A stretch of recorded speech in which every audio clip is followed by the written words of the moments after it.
میرے پیارے آقا علیہ السلام کے پیارے دیوانوں، ہم بہت عشق رسول کی بات کرتے ہیں، ہم بہت محبت رسول کی بات کرتے ہیں، لیکن بڑی معذرت کے ساتھ بڑے بڑے علماء موجود ہیں، حضرت مفتی صاحب قبلہ بھی یہاں موجود ہے، اگر میں غلطی کروں، حالانکہ میرا کوئی علمی معیار نہیں، میرے تقوی کا کوئی معیار نہیں، میں آپ سب سے زیادہ گنہگار ہوں، علمی حیثیت بھی میرے پاس کچھ نہیں، لیکن میں آپ کے سامنے یہ بات رکھنا چاہتا ہوں، جتنا ہم عشق رسول کا دعویٰ کر رہے ہیں اتنا عشق مصطفیٰ میں ہم کمزور ہیں۔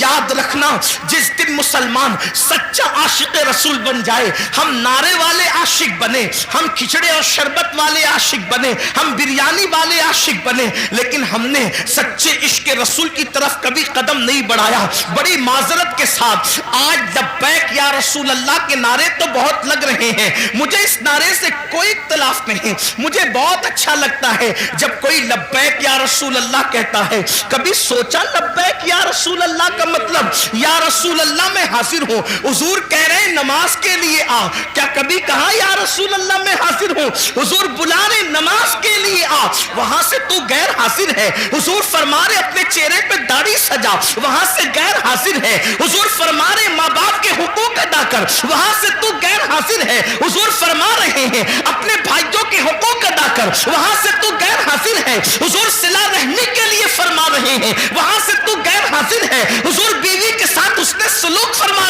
کا حکم فرما رہے ہیں، وہاں سے تو غیر حاضر ہے۔ حضور بچوں کی اچھی تربیت کے لیے کہہ رہے ہیں، وہاں سے تو غیر حاضر ہے۔ حضور پڑوسیوں کے حقوق کی بات کر رہے ہیں، وہاں سے تو غیر حاضر ہے۔ پھر کس منہ سے تو لبیک یا رسول اللہ کا نعرہ لگا رہا ہے؟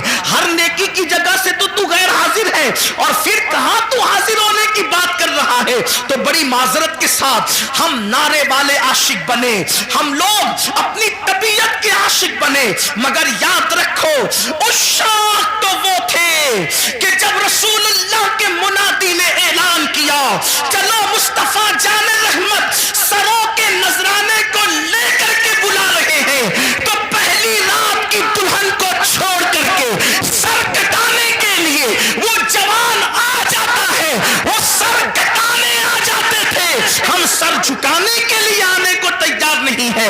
حضرت کافی مراد آبادی کی بات چل رہی تھی، ہم وہ کیسے عاشق تھے، کیسے عشاق میں سے تھے، اللہ اکبر۔ جب ان کو پھانسی کی سزا وہ لوگوں نے اپنے طور پر دینے کی کوشش کی، حالانکہ وہ کوئی سزا نہیں تھی، عشق کی سزا نہیں ہوتی، عشق میں تو مزہ ہوا کرتا ہے۔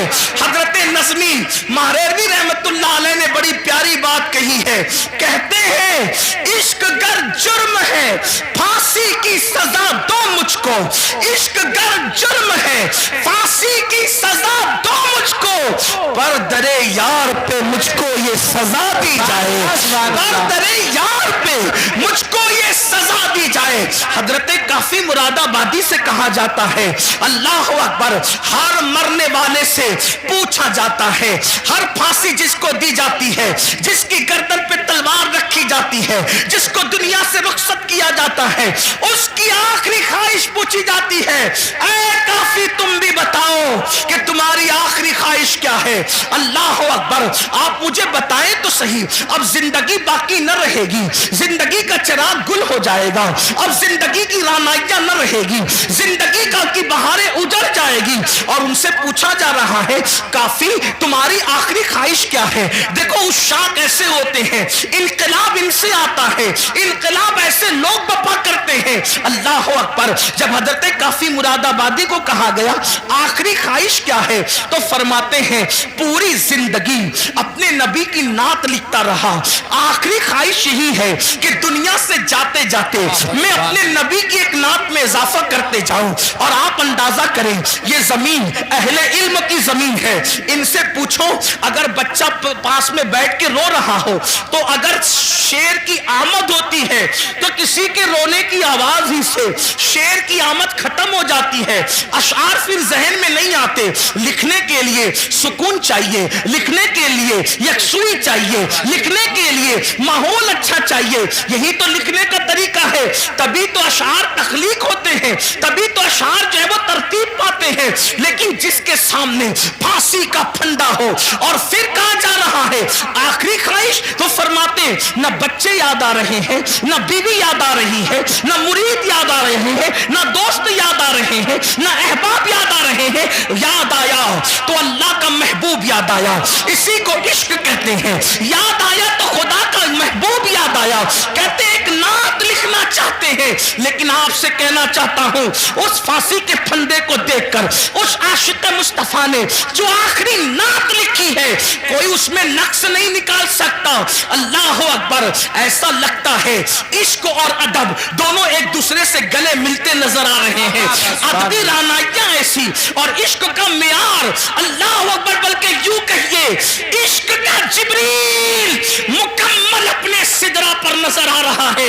اس شان کے ساتھ نعت لکھی ہے اور وہ مشہور زمانہ کلام یہ ہے، کوئی گل باقی رہے گا نہ چاند رہ جائے گا، کوئی گل باقی رہے گا نہ چاند رہ جائے گا، پر رسول اللہ کا دین حسن رہ جائے گا۔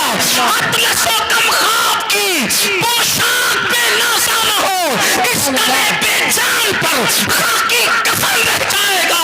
ہم سفیر و باغ میں ہیں، کوئی دم کا چہچہا، بلبلیں اڑ جائے گی، سونا چمن رہ جائے گا، بلبلیں اڑ جائے گی، سونا چمن رہ جائے گا، بلبلیں اڑ جائے گی، سونا چمن رہ جائے گا۔ جو پڑے گا صاحب لولاک کے اوپر درود، جو پڑے گا صاحب لولاک کے اوپر درود، آگ سے محفوظ اس کا تن بدن رہ جائے گا، آگ سے محفوظ اس کا تن بدن رہ جائے گا۔ نام شاہان جہاں مٹ جائیں گے لیکن یہاں، کافی نے کل کہا تھا انگریزوں کے لیے کہا تھا، اور میں آج اس عاشق رسول عالم ربانی کے اس مصرے کو آج کے فرعونوں کے لیے پڑھتا ہوں۔ نام شاہان جہاں مٹ جائیں گے لیکن یہاں، نام شاہان جہاں مٹ جائیں گے لیکن یہاں، حشر تک نام و نشان پنجتن رہ جائے گا۔ اللہ، نعرہ تکبیر، نعرہ رسالت، علماء اہل سنت، مسلک اعلی حضرت، مسلک اعلی حضرت، تاجدار دو عالم کانفرنس، انجمن علماء غوث رضا، نعرہ تکبیر، حضرت علامہ سید امین القادری صاحب نبرا، سبحان اللہ، سبحان اللہ۔ نام شاہان جہاں مٹ جائیں گے لیکن یہاں، حشر تک نام و نشانے پنجتن رہ جائے گا، اور سب فنا ہو جائیں گے، سب فنا ہو جائیں گے، کافی وہ لیکن حشر تک سب فنا ہو جائیں گے، کافی وہ لیکن حشر تک نام حضرت کا، نعت حضرت کا زبانوں پر سخن رہ جائے گا، نعت حضرت کا زبانوں پر سخن رہ جائے گا۔ جب کافی نے یہ نعت لکھی انگریز جل بلا گیا، تیش میں آ گیا، کہا اس کو اب آسانی سے مرنے نہیں دیں گے، اس کو صرف پھانسی کی سزا نہیں دیں گے، اس کے دل و دماغ میں عشق کا سودا اتنا سمایا ہے، اب اس کو بہت درد اور دکھ دے کر کے ماریں گے۔ یہ ہمارے بزرگوں کی قربانیاں آج کے تناظر میں دیکھو، آج کے ظلم زیادتی کے ماحول میں دیکھو، کافی کو کہاں آسانی سے نہیں ماریں گے اور دکھ دے کر کے ماریں گے۔